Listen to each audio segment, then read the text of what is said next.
are these people?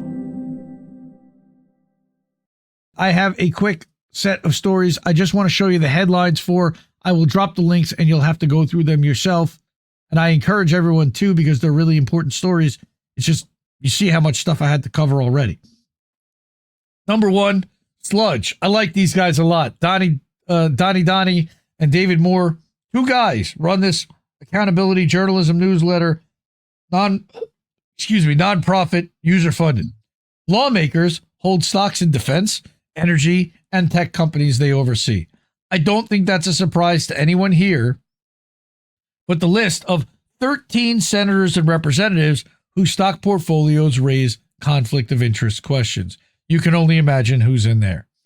All right. You have Susan Collins, and that's who was in the photo above. All right. You have Thomas Daffron, right? A former Republican Senate chief, was chief operating officer for lobbying firm Jefferson Consulting. Like, just a lot. Hickenlooper holds between 100,000 and $250,000 worth of Raytheon stock since 2020. Dividends of up to 5,000 last year. Get into this whole thing. Josh Gottheimer. They're talking about him at some point becoming Speaker of the House and replacing Jeffries as new leader.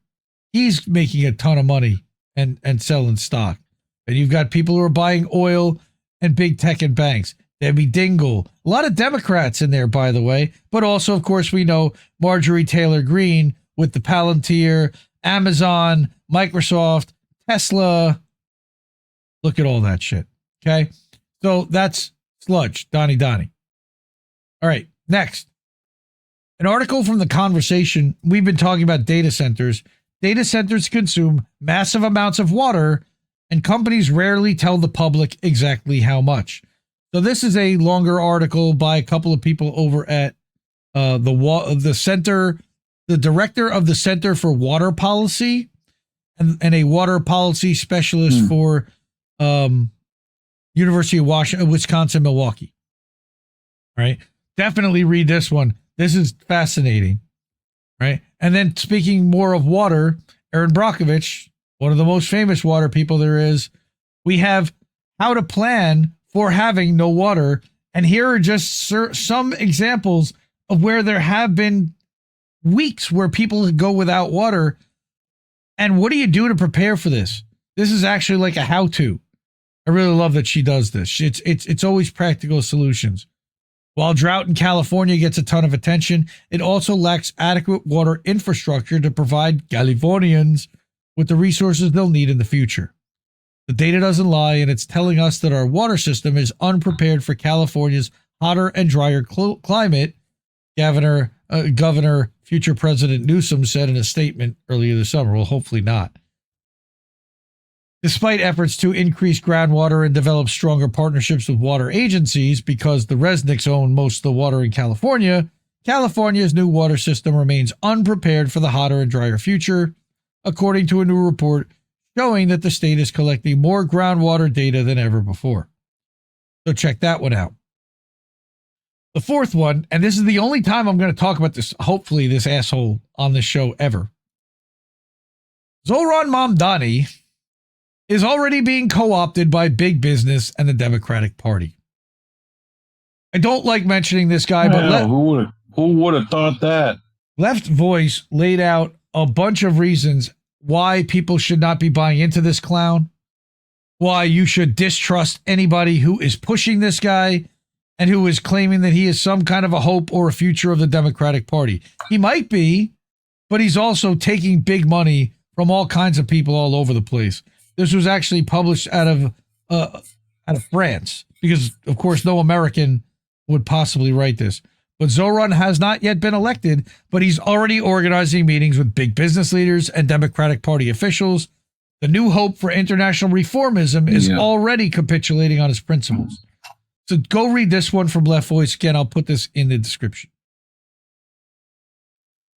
All right. Now we'll get to the GoFundMes quick, and then we'll get to votes. All right. Unfortunately, our friend Chanda had a setback this week. She got a PET scan back. This is the proper way to tell cancer to fuck off. Just a quick update. Her cancer's back. Her last PET scan, I think it is, showed a massive new hot spot, mostly in her lungs, ribs, and liver, and legs. She met with her oncologist yesterday. Her case is very unusual. Her cancer isn't acting like a typical SCLC, of course.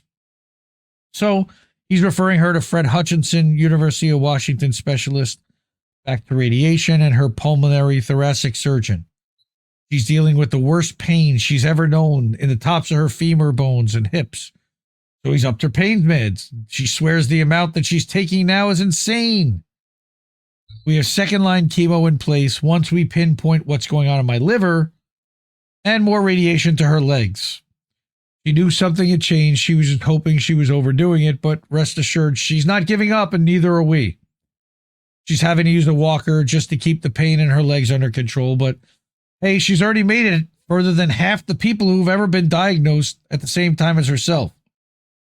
She can't believe it's already been exactly 1 year since we were all blindsided by this evil monster. She's in much need of so many things now that it's progressing. If you can help out, here's the GoFundMe link. We can't thank all of you enough for your love, support, and encouragement. She knows she wouldn't have made it this far without it. And we even kicked in this week to that campaign, Fuck Cancer.